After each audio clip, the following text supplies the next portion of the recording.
Hello Guardians and welcome back to the weekly reset.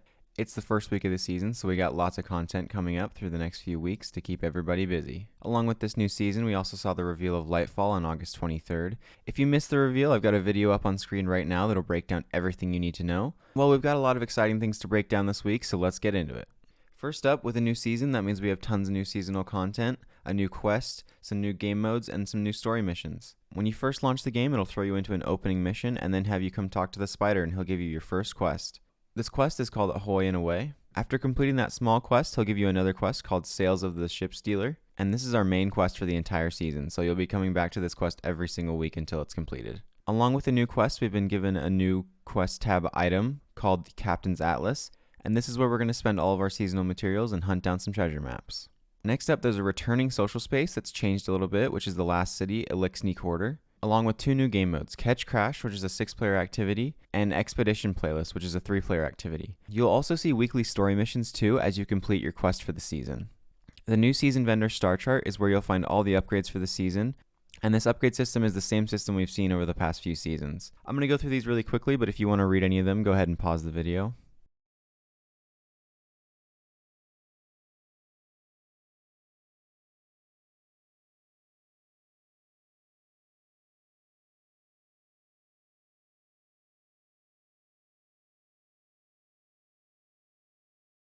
Then last up for seasonal content, we have the Seasons Pass, and this is going to go pretty quickly, so again, pause if you want to see anything specific.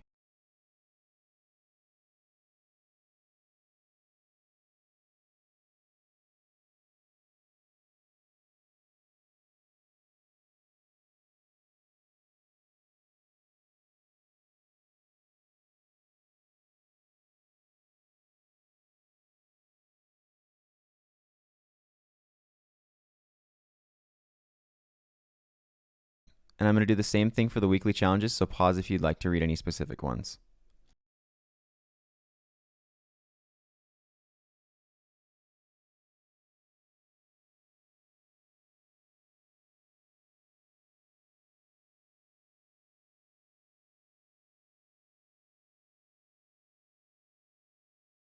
Moving on from seasonal content, we're going to go to Savathun's Throne World to talk about 4 pinnacles that you can acquire. First is the weekly story mission, and this week is Commune. Then we have Wellspring Attack, and here are the weapons for the next upcoming week. And then Vox Obscura. And finally, Preservation. From the Throne World, we're going to head into playlist activities. For Vanguard, you can get a pinnacle for completing 3 strikes with the same subclass that it asks for. And the weekly Nightfall is the Glassway in Europa. Next, for Gambit, you can get a pinnacle for completing 3 matches. For Crucible, you can also get a pinnacle for completing 3 matches. And the weekly game mode is Mayhem. There's a season challenge attached to this, so be sure to jump into this game mode whenever you can. Next up, we have the weekly raid and dungeon. This week's rotation, we have the Last Wish raid, along with the Shattered Throne dungeon. Now, you may be wondering why there's only one active raid this week.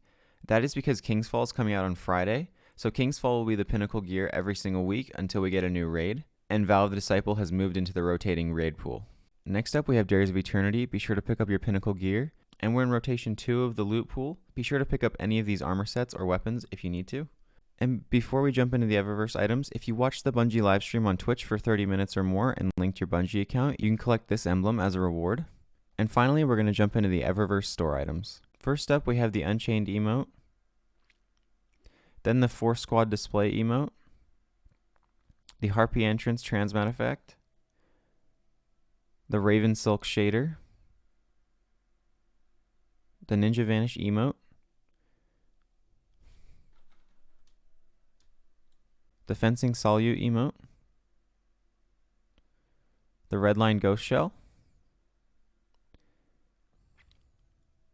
the Synchrotron Accelerator Sparrow,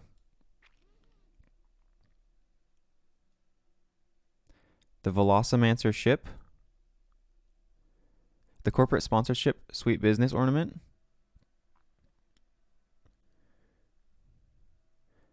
the Cover of Exile projection,